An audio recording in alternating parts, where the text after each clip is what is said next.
we have to build a Docker image and we have to push it to ECR. ECR stands for Elastic Container Registry. Okay, so you can create a repo name, you can provide a tag, you can frame the URI, and then you are going to build the image. You're going to push it. Okay, let's do it one by one. Let me check if I have any repository already created with this name. So for that, what I will be doing, I'll be searching for ECR. Okay, all these terminologies which I am using, if you are a data scientist, okay, or you are a machine learning engineer, there are high chances that you have to make a deployment by yourself. Okay, you can see it's a fully managed container registry that makes it easy to store, manage, share, and deploy your container images and artifacts anywhere. Let me see if I have the repository existing. Okay, so this is a private repository, and you can see here the public repository. Okay, so I'm going back and I will be quickly following the steps which are written here. First of all, let me give a repo name. It's up to you. You can give any repo name you want. I have given this one. Later, I'm going to give a tag to my image. Let me create a URI. Okay, and once it is done, what we have to do, we have to create a repo if it doesn't exist. Let's do it, and we will be verifying. Let's execute this command. It's a multi-line command, and if the repo would be created, let's go back to the ECR and let's see. You can see the Lambda ML demo repository got created, and this is a URI. Okay, we had appended the account ID and region. Later, we are going to authenticate Docker to ECR. It will be required to push your image. Let's do that. So come back here again, and you can see login succeeded. Okay, means now I am ready to push my image. Okay, so let's do it. But before that, you have to build your image. Okay, let's build your image. Now you can do the same steps using console, everybody. Okay, but when you are going to use console, you have to navigate to different dashboards in order to make the required changes. So just to give an exposure that how can you do all these things using command line interface, I have taken this. Okay, so let's quickly check that, and then once the image would be built, we are going to push this image to the ECR. Okay, in the meantime, I can walk you through with the further steps we are going to do. We will be creating a Lambda function from the image we have created, and then we are going to make a round of testing using management console. Okay, let's come back, and we have to wait for this image to be built, and once the image would be built, we will be moving towards our next step, everybody. So once the image would be ready, I will be with you and I'm going to guide you about the further steps. So as you can see, the image is ready. What's the next step, everybody? We are going to tag and push this image. Before that, let me show you something. If we'll be going here, if you are going to open this repository, currently there are no images. Okay, and once we are going to push this image to our ECR repository, you're going to see the image here. Let's verify it. Come back here. Let me tag the image, and later I'm going to push this image. Okay, let's follow the instructions, and you can see it is pushing the image. So once it would be completed, you are going to see the image as a part of the repo you have created. Let's wait. Okay, till the time this image is getting ready, let's do one thing. What we have to do here, actually our next step would be we have to create a Lambda function. Now when you are creating a Lambda function, Lambda would be needing a permission to interact with AWS services. Okay, here what permission we want to give to Lambda. Let's suppose if something is wrong, what you are going to do in order to make a round of troubleshooting. Obviously, your first call would be you have to verify the logs. You have to review the logs. So Lambda is having a basic execution role. Basic execution role means you will be giving Lambda permission to CloudWatch logs, which is one of the monitoring service. Okay, let's do that. But image is pushed. Let's verify it. Okay, this image is here, everybody. Okay, and this was a tag you had given to the image version 1. Now let's quickly create an IAM role. I will be navigating to IAM dashboard and I'm going to create a role.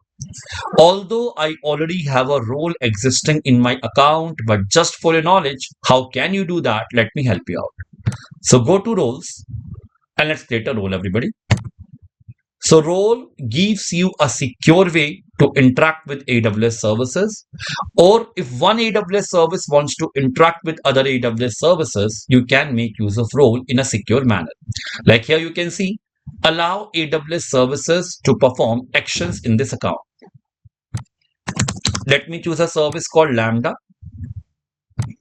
I'm going to provide Lambda basic execution role or basic execution permissions. Okay, so you can see AWS Lambda basic execution role.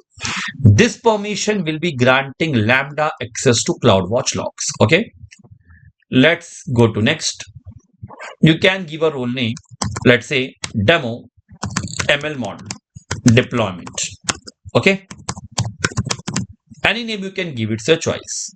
And once you are ready, click on create role.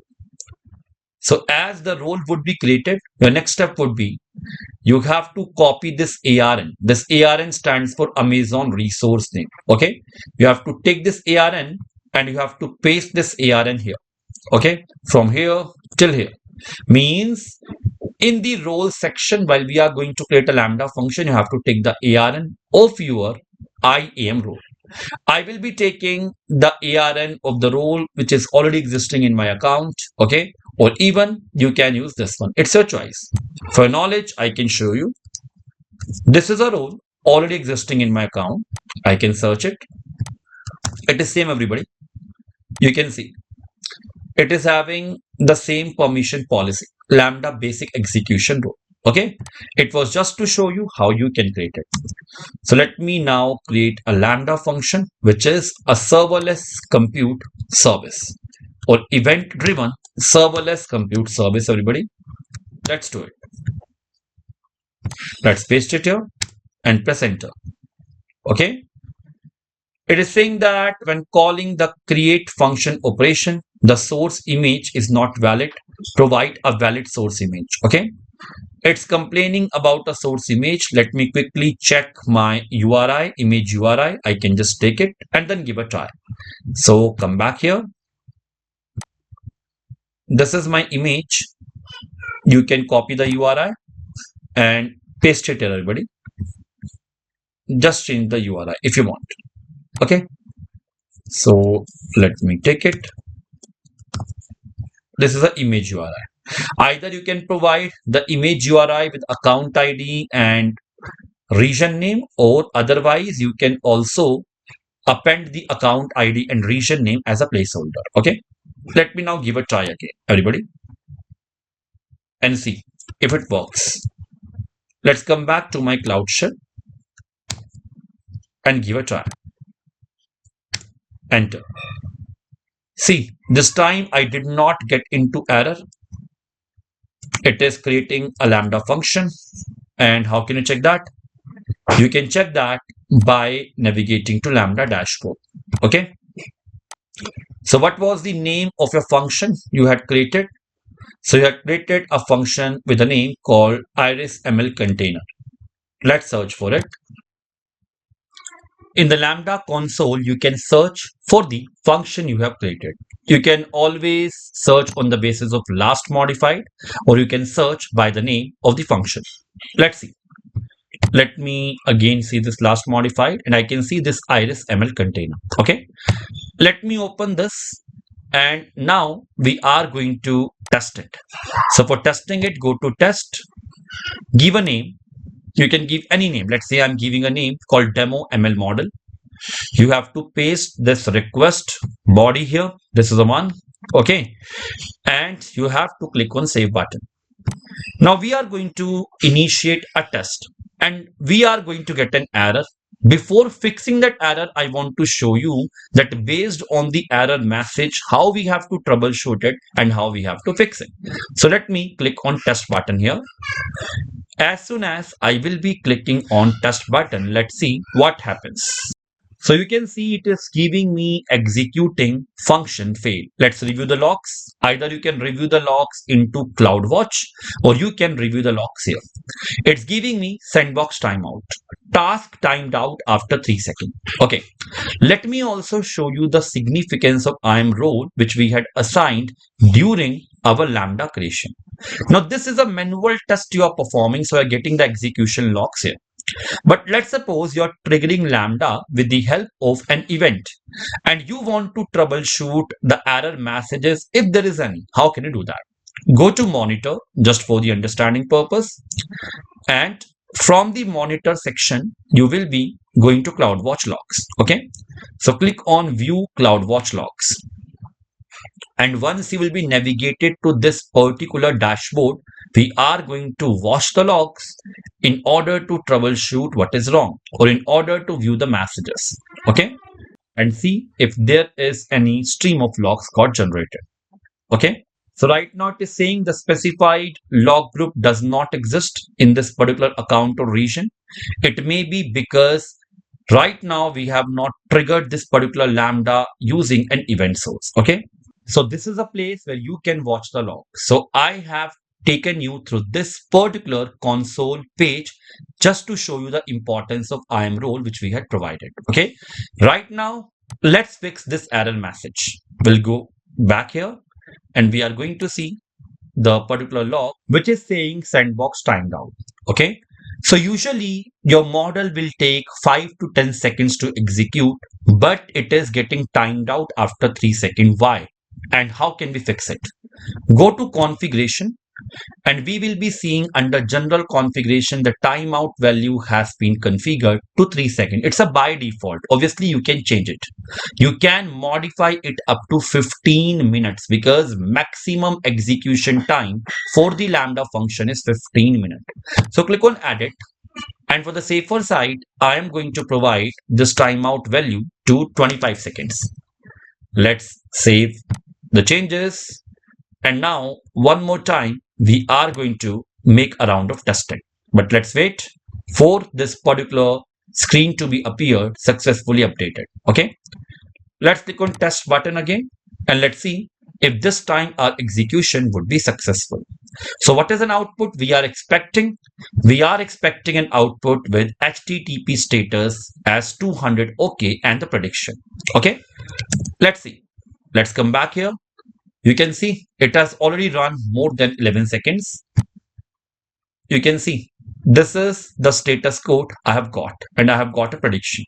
Okay, so idea is I just wanted to show you that this container approach is robust for demos and small production workload. Okay, if you want smaller cold starts, experiment with reduced dependencies, smaller models, or provision concurrency. Because whenever we are dealing with Lambda, there are certain factors which we have to keep in mind, or you can also call it as a limitations of Lambda. Now, if anybody wants to extend this particular demonstration further, let's say I want to provide someone the endpoint using which we can basically access the APIs, okay, or using which we can access this trained model. You can use API gateway as a part of the AWS in order to create the endpoint and expose it publicly. Okay, but I just wanted to keep my demonstration till here as a part of this particular series. Okay, so before moving further, let's understand the output we had received after testing our Lambda function. So for that, let's conduct a round of testing one more time. I am navigating to test section and all of you can have a quick look. This was the JSON body we had passed, or it was a request you had passed in order to test your Lambda function. Okay, you can also call it as a request payload. So let me click on test button and we are going to evaluate the output. You can see here executing function succeeded, and this is the output you have got. Now, what this output is actually representing, and going further, we will be making this output human readable. So basically, here you are seeing a JSON key called prediction. What this JSON key prediction is representing? It is representing an output list of predicted labels from the model. In a similar manner, what this 0 representing here? 0 is representing the predicted class index, which is corresponding to one species of flower. Let's understand this in a little bit detailed manner. So I have already shared this was a payload we had passed. This payload is representing the set of 4 numeric feature values. The same features used in the iris dataset. I have taken it here.